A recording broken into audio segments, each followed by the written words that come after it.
방송만 나갔다 하면 화제가 되는 시간이죠. 뉴스를 쏟아내는 코너, 정치의 한 달 앞을 내다봅니다. 월간 아무개. 오늘은 월간 정두원 편입니다. 정두원 전 의원 나오셨어요. 어서 오십시오. 안녕하세요. 오늘이 며칠인지 아십니까? 말일이네요. 11월 말일이에요. 오늘. 내일이면 12월. 달력 한 장. 들어올 때 보니까 크리스마스 트리 만들어놨더라고요. 방송국에. 마음이 싸해지네요. 제가 이제 저보다 연세 많으신 분들 앞에서는 할 말은 아니긴 하지만 이렇게 빨라도 되는 겁니까? 1년이? 뭐 다 겪는 일인데요. 뭐. 아니, 정치권은 진짜 이렇게 연말 되면 어때요? 거기도 막 모임 엄청 많고 그래요? 정치권 어때요? 지역 관리를 이제 지역의 밤에 이제 막 다섯 탕 송년회를 6탕 뭐 하루에? 예. 많은 10탕까지 뛰는 사람들. 10탕. 예. 최대 10탕. 예. 그게 가능합니까? 얼굴만 비치는 거예요, 그럼? 뭐 그냥 정신없죠. 이리 갔다 저리 갔다. 그럼 관리하는 계절이군요. 12월은. 예. 그러니까 이제 그게 끝나자마자 이제 바빠지겠죠. 바빠지는. 그래요. 정 의원님은 뭐 어떠세요? 연말 스케줄? 저는 그냥 조용히 살고 있으니까 바쁠 거 없죠. 뉴스쇼 송년회에만 잘 오시면 됩니다. 그러겠습니다. 고맙습니다. 우선 이 얘기부터 좀 풀어보죠. 어제 리얼미터 조사에서 대통령 지지율이 50%대를 하방으로 깨고 48%로 떨어졌습니다. 주중조사를 리얼미터가 2번 해요. 우리랑 같이 하는 이제 월요일, 저희 뉴스쇼에서 발표하는 월요일이 있고 이제 목요일이 있는데 월요일에 발표할 때는 50%대를 지켰는데 목요일 조사에서 결국 깨지고 만 겁니다. 어떻게 보세요? 계속 내려갈 걸로 보이는데요. 그러니까 경제 상황이 진짜 안 좋은데 이 정부는 계속 경제가 언제 좋은 적 있었냐 뭐 이렇게 얘기하잖아요. 굉장히 오만한 거죠. 그리고 이제 빈부격차가 확대되는 게 제일 나쁘죠. 빈부격차가 확대되는 것을 막겠다는 정부인데 오히려 확대시키고 있는데 그것도 왜 그런가 분석을 안 해요? 분석은 제가 볼 땐 소득주도 성장 말고는 없는데 그걸 계속 고수하니까 국민들한테 오만하게 보이는 거죠. 그래서 저는 이 경제 정책 기조를 바꾸지 않는 한 내년 하반기까지 계속 간다면은 30%대로 떨어질 거로 예상해요. 내년 하반기에는. 그러니까 정확히 1년 뒤 이 시점쯤 됐을 때는 30%대로 빠져 있을 거다. 그렇죠. 아니 근데 이 지지율이요. 같은 시기에 역대 다른 대통령 지지율하고 비교하면 굉장히 높은 거예요. 김대중 DJ 때 46, 김영삼 44, 박근혜 44, 이명박 36, 노무현 36.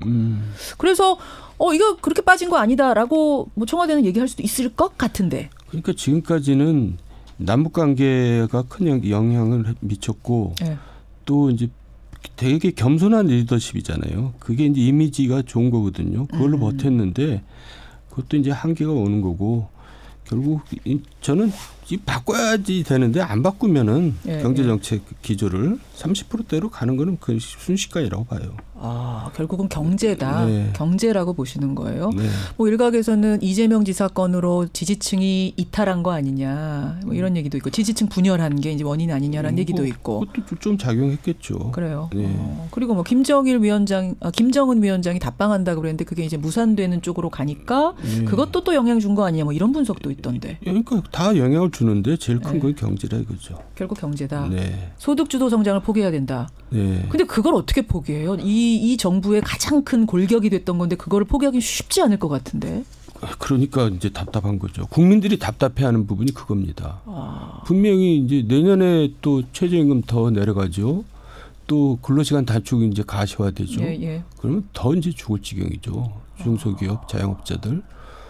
그러니까 그거를 지금 자존심 때문에 버티는 거거든요. 근데 자존심이 이제 결국 지지율 하락을 재촉하는 거죠. 결국은 다시 그 부분을 검토해야 된다. 그 시점이 왔다라고 보시는 거군요. 그러면 반사이익을 보는 걸까요? 한국당을 보니까 5주 연속 상승 중입니다. 리얼미터 어제자 기준으로 봤을 때 최순실 국정농단 사건 이후에 최대치를 찍었어요. 26.2%. 25%를 넘은 게 2년 만입니다, 여러분. 이 원인은 뭐라 보세요? 반사이익이죠. 반사이익입니까? 근데 조금씩 올라가요. 뭐 많이 올라가지는 않고. 그러니까 이제 중도층으로 부동층으로 많이 가는 거죠. 그 대통령 지지율표가 빠지면서 부동층으로 많이 갔죠. 만약 이런 상황에서 내부가 잘하고 있으면 내부 개혁을 잘하고 있으면 더 올라갈 텐데 그 이상으로 힘을 못 받는 거예요. 내부에 바람잘 날 없으니까. 그러니까 특히 이제 리더십이 중요한데 지도자가 없으니까 그걸 받아먹을 사람이 없는 거죠. 지지율 떨어지는 거를. 그러니까 차기로서의 가능성이 있는 사람이 있어야 되는데 그게 없기 때문에 못 받아먹는 겁니다. 그래서 이제는 타이밍이라고 본 걸까요? 오세훈 전 서울시장이 어제 한국당에 입당을 했습니다. 복당을 한 거죠. 근데 보셨어요? 그 기자간담회? 네, 봤습니다. 묻는 말에 뭐 사실은 저건 좀 예민한 질문인데 하는 것도 그냥 가리지 않고 거침없이 답변을 하더라고요. 기자들이 묻고 나서 물은 사람이 당황했대. 예를 들어서 바른정당, 그러니까 오세훈 시장은 한국당을 나와서 바른정당 만들 때 그때 합류했던 사람 아닙니까? 근데 바른정당은 반기문 대통령 만들려고 만든 당이다. 이런 얘기를 막 어제 한 거예요. 아주 솔직하게 얘기하더라고요.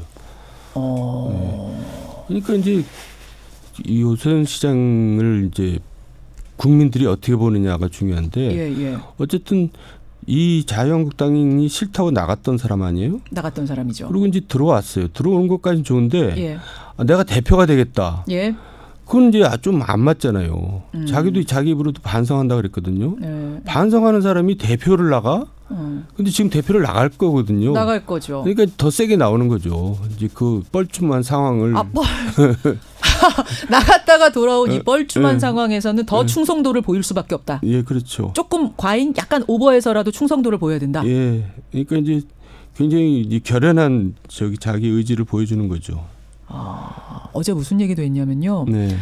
이 단일 대오로 보수 통합을 만들 건데 끊임없이 함께 할 수 있는 분들한테 요청 드릴 거다. 근데 그 전날 유승민 전 대표가 바른미래당의 유승민 전 대표가 자꾸 중간에 사람을 보내가지고 한국당이 나한테 오라 그러는데 나는 전혀 답하지 않고 있습니다. 이런 말을 했거든요. 여기에다가 오세훈 시장이 받아친 것 같아요. 그러니까 이제 모든 자유한국당 출신 모든 의원들한테 지금 콜을 하고 있겠죠. 유승민 얘기는 이제 자기가 노라는 얘기는 안 했잖아요. 전혀 그러니까 답을 하지 않고 있다. 그동안과 입장이 좀 바뀐 거죠. 그러니까 이제 제가 볼 때는 이제 정기국회 끝나면은 이제 총선 국면으로 들어가거든요. 근데 유승민 대표 개인 입장에서 볼 때는 총선에 이제 가능성이 없잖아요. 바른미래당으로 나가면. 유승민 의원도 없다고 보세요? 그분은 대선 주자까지 했던 분인데? 아니 지금 대구에서 바른미래당으로는 당선될 수가 없죠. 너무 단언하시는 거 아니에요? 아니 뭐 그거는 뭐 확실해요. 조사 결과가 그렇게 나오니까. 그래요? 본인이 더 잘 알죠. 유승민이라도 안 된다? 바른미래당 달고는 대구에서는? 유승민이기 때문에 더 안 되죠. 왜요? 배신자 프레임이 이제 또 거의 박혀 있기 때문에. 그래서 자기로서는 이제 아무것도 안 되잖아요. 국회의원도 안 되면 뭐가 되겠어요. 그러니까 이제 돌아올 기회를 이제 엿보고 있는 거죠. 돌아올 겁니다. 돌아올 겁니다. 아니 유승민 바른미래당의 전 대표가 한국당 돌아올 거다. 이제 총선 치르기 전에 명분 찾아서 돌아오는 거죠. 뭐 슬그머니. 그럴 거라고 보세요. 바른미래당으로는 절대 출마 안 해요. 바보죠. 출마하면 바보다. 지금 유승민이면 듣고 계실 텐데. 그러면 돌아온다면 그게 어떤 명분으로 언제쯤이 될 거라고 보시죠? 그건 잘 모르겠지만은 이거 찾아서 오겠죠. 그래요. 그러면 얘기 나온 김에 바른미래당 얘기로 넘어가 보죠. 제일 지금 곤혹스러운 곳이 바른미래당일 것 같아요. 안팎에서 흔들고 있어요, 이 당을. 바른미래당의 바른정당의 정통성을 어제 이제 오세훈 전 시장이 한국당 입당하면서 막 흔들어버리고 지금까지는 보수 개혁을 위해서 바른정당 만들겠다 이랬던 건데 아니에요. 반기문 대통령 만들려고 만든 당이에요. 막 그 만든 사람이 이래버리고 또 그 당의 대선 주자였던 유승민 의원한테는 계속 돌아오라고 요구하면서 흔들어버리고 또 실제로 바른미래당 의원들 중에는 지금 한국당 입당설 도는 의원들이 막 있고 어떻게 되는 거예요? 그 당은 지금? 근데 저는 총선 전에 깨진다고 봤는데 더 앞당겨질 것 같아요. 깨지는 게. 이제 뭐 이학재 의원도 돌아온다고 뭐 거의 얘기하는 거나 마찬가지고. 그러니까 이제 깨지는 건 시간 문제인데 원래 그렇게 돼 있었고 또 바른미래당이 그동안 무슨 우리 당은 다르다. 자유한국당은 다르다. 그런 모습을 보여준 적이 없거든요. 그러니까 없다고 보세요? 나름대로 노력한 거 아니에요? 바른미래당? 기억나는 게 없잖아요. 기억나는 게. 그러니까 저는 이제 이런 얘기를 하고 싶어요. 예. 갑자기 뜬금없는 얘기지만 예. 유시민 이제 전 장관, 유시민 작가라고 요새 그러는데 예. 이분을 보면은 예. 정치권을 떠나 있으면서 하여간 공백을 두면서 자기 변신을 해요. 그러니까 전 국민적으로 이제 방송을 하면서 인지도를 높이고 예. 또 그 싸가지의 대명사였는데 호감도를 엄청나게 높여놓은 거예요. 대단한 보수층에서도 좋아해요. 예. 그리고 이제 작가라는 타이틀을 붙여가지고 굉장히 지적인 이미지를 핑비죠. 그래가지고 이제 돌아올 거라고 저는 보는데 그러면 사람들이 이전과 다른 유시민을 이제 보는 거거든요. 근데 오세훈, 유승민 이전과 뭐 다른 게 뭐 있어요? 똑같은 얼굴이거든요. 그 사람들이 그 사이에 무슨 사람들을 깜짝 놀랄 만한 뭐 그 책을 하나 썼습니까? 뭐 기껏 오세훈 시장 한 거에 이제 예능 좀 했거든요. 예, 했다고 그러더라고요. 그것도 뭐 속이 다 보이잖아요. 그러니까 왜요? 뭐 이미지 쇄신하려고? 뭐 그런 거죠. 결국은 뭐 뭐 돈벌이도 좀 되는지 모르겠지만, 하여간 그 다른 모습이 없어요. 그러니까 말은 이제 내가 보수 단위대우를 형성하겠다, 뭐 내가 개혁 보수를 다시 한번 세워보겠다 그러는데 본인이 국민들한테 이미지가 다른 이미지로 비춰지지가 않거든요. 그러니까 그 힘이 안 나오는 거죠. 그러니까 저는 이 사람들이 들어온다 해서 자유한국당이 이렇게 달라질 것 같지는 않아요. 그럼 자유한국당도 크게 달라질 게 없고 바른미래당은 심지어 생각보다 더 빨리 깨질 수도 있다라고. 그럼 바른미래당은 사실 미래를 보자는 당인데 그럼 바른미래당의 미래가 어둡다고 보시는 거예요? 더 이상 이제 바른미래당은 이렇게 거론할 가치가 별로 없어 보이는데요. 뭐 이렇게 거기에 대해서 크게 의미를 두세요. 그게 의석수가 얼마나 되는데요? 꽤 많은 당인데. 의석수는 중요하지 않고 의석수도 얼마 안 되고 중요하지 않고요.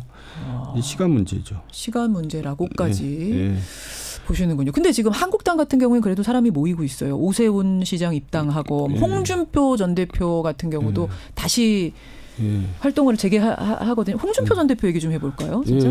거기는 당대표를 나올 생각이 있는 것 같아요. 거기도. 있는 것 같아요. 그리고 대선으로 바로 직행하는 거 아니에요? 아니 그쪽은? 지금 대선이 아직 멀었으니까. 근데 거기도 아까 말한 식으로 이미지 변신이 없었고 오히려 더 민주당이 지금 환영 일색이잖아요. 제일 환영하는 곳은 민주당입니까? 홍 대표 복귀를? 그러니까 정청래 전 의원은 그렇게 얘기하더라고요. 뭐라고요? 자유한국당은 환장하고 민주당은 환영한다.